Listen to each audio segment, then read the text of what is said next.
તપનું વાતે વાત સનિંદે વહ નિર્ધંતે ધોરણિરધતી લંઘતે ને ભવેલામ સોયં શ્રીમાન નિખિલ જગતામ અંતરાત્માવતીર્ણો ધર્મં રક્ષણં દિશતુ કુશલમ સરસ્વતી માતાય નમઃ.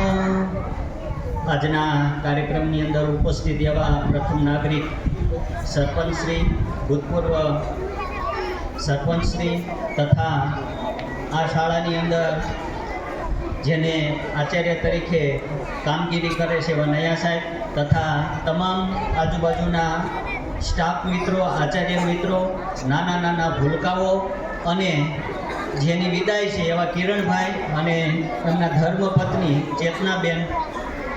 આજના દિવસે કહેવાય કે જેની જરૂરિયાત જે જગ્યાઓ ઉપર હોય ત્યાં કાયમ માટે ટકતા હોતા નથી. કારણ કે કિરણ સાહેબ અહીંયા 12 વર્ષ 1 માસ અને 27 દિવસ આ શાળાની અંદર રહ્યા. આપણે બધા જાણીએ છીએ કે જ્યાં સુધી આપણા ઉપર માતા પિતાનો એ નેજો હોય છે, જ્યાં સુધી આપણી વચ્ચે માતા પિતા હોય છે ત્યાં સુધી આપણને કોઈ પણ ગતાગમ રહેતી નથી. કહેવાનો મતલબ કે આપણને કોઈ ટેન્શન, ચિંતા હોતી નથી.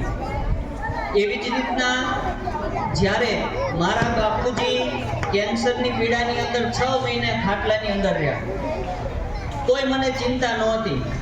મને ખબર હતી કે મારા પિતાજી અત્યારે કોઈ આવક કરતા નથી, ઘરના 5 ભાઈ બહેન છે એ કમાણી કરે છે, તોય કોઈ ચિંતા હતી નહીં. પણ જ્યારે મારા બાપુજી ધામમાં ગયા એટલે કે મૃત્યુ પામ્યા ત્યારે ચિંતા આવવા માંડી કે હવે મારું શું થશે, મારા પરિવારનું શું થશે.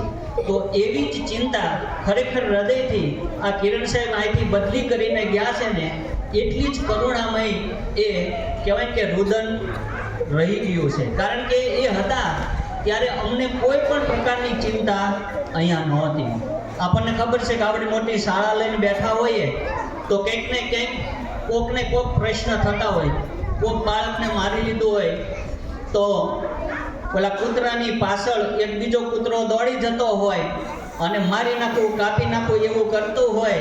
અને એવી રીતના ક્યારેક કોઈક વાલી શાળાની અંદર આવી જાય ત્યારે એ કિરણ સાહેબ ઢાલ રૂપી એ અહીંયા બાળકો માટે અને શિક્ષક મિત્રો માટે કાયમ માટે રહ્યા છે. કારણ કે એમને આ શાળાની અંદર ઉત્તરોત્તર પ્રગતિ કરવી છે. આપણે જાણીએ છીએ કે બાળકની પાસે એક પારસમણી હાથમાં આવી જાય તો એને ખબર હોતી નથી કે આનો ઉપયોગ મારે શું કરવો એમ. પણ જ્યારે એ પારસમણી એટલે કે કિરણ સાહેબ રૂપી એ પારસમણી આપણી નાગલપર શાળાની અંદર આવી અને દરેક જગ્યા ઉપર એ શિક્ષણ કહેવાય કે ભૌતિક સાધનો કહેવાય, તમામની અંદર એ પારસમણી એટલે કે કિરણભાઈએ આ કાર્ય છે એ બધું કર્યું. આપણે જાણીએ છીએ કે આ જે જૂની શાળા હતી એ નવી શાળા કરાવી. કહેવાય ને કે આપણી શાળાની અંદર એ વખતના જમાનાની અંદર એટલે કે 2005ની અંદર જોઈએ તો ટેકનોલોજીનો ખૂબ અભાવ હતો અને ગમે એમ કરીને જ્ઞાનકુંજ એ આપણી શાળાની અંદર લાવ્યા અને આપણા જ બાળકો એ પેનથી સ્માર્ટ બોર્ડ ઉપર વર્ક કરતા થઈ ગયા. જ્યાં દિલ્હીની અંદર કે ગાંધીનગરની અંદરથી ક્યાંકથી ક્લાસ લેવામાં આવતા એ બાળકો અહીંયા બેઠા બેઠા ભણવાની એ સુવિધા કરી દીધી. આપણને બધાય બાળકોએ અને જે કોઈ બોલી ગયા છે એમને દરેકે આ સરસ મજાની વાત કરી છે.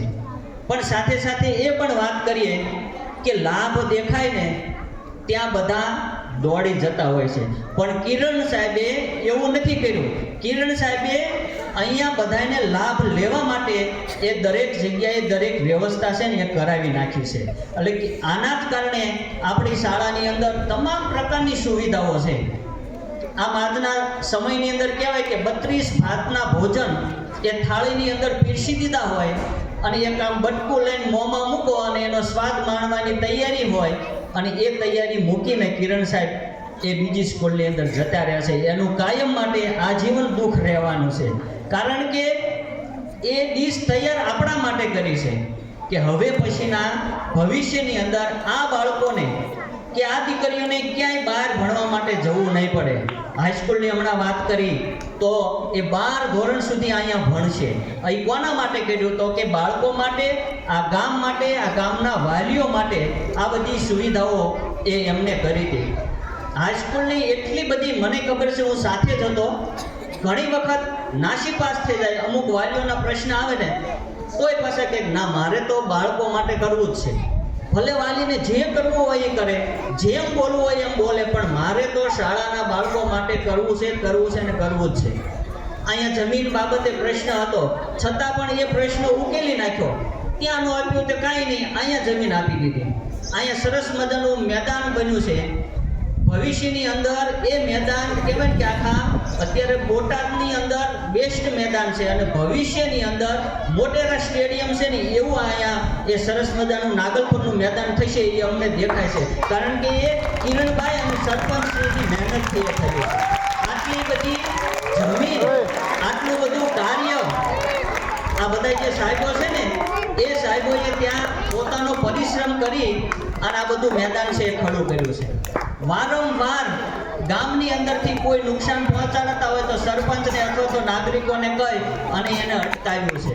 તો એ કોના માટે તો કે બાળકો માટે છે. બાળકો એનો ઉપયોગ કરી શકે. એટલે કહેવાય ને કે આવી રીતના ધીમે ધીમે કોમ્પ્યુટર રાજ બધી જ સુવિધાઓ શાળાની અંદર આવી. આપણે જાણીએ છીએ કે કોઈ અધિકારીને ત્યાં જઈએ અથવા તો કોઈ ઓફિસોની અંદર જઈએ તો કામ કરાવવું હોય, એક સામાન્ય દાખલો કાઢવો હોય તો એમ કે તમે બેસો અને બેસાડીને તો અધિકારી ભૂલી જાય, અથવા તો એમ કહેવામાં આવે કે કાલે આવજો અથવા તો પરમ દિવસે આવજો. પણ આપણી શાળામાં કિરણ સાહેબ જ્યારે જે વાલી આવ્યા હોય તો એને કહે કે બેસો, અત્યારે જ કાઢી દઉં છું. અને ખરેખર એ બીજું કામ મૂકી અને એ વાલીનું કામ પણ તરત જ એ પોતે કરી દેતા હતા. મને ખબર છે કે એમને જેટલું બાળકો માટે કર્યું છે ને એટલું એમને બહુ જ ઓછું કર્યું છે. શું કામ કે દરેક બાબતની અંદર એમને બધું જ પરિપૂર્ણ કરી દીધું છે, ક્યાંય તકલીફ ન પડે. અને ભવિષ્યના કેટલા બધા પ્લાન એ પોતે બતાવતા હતા કે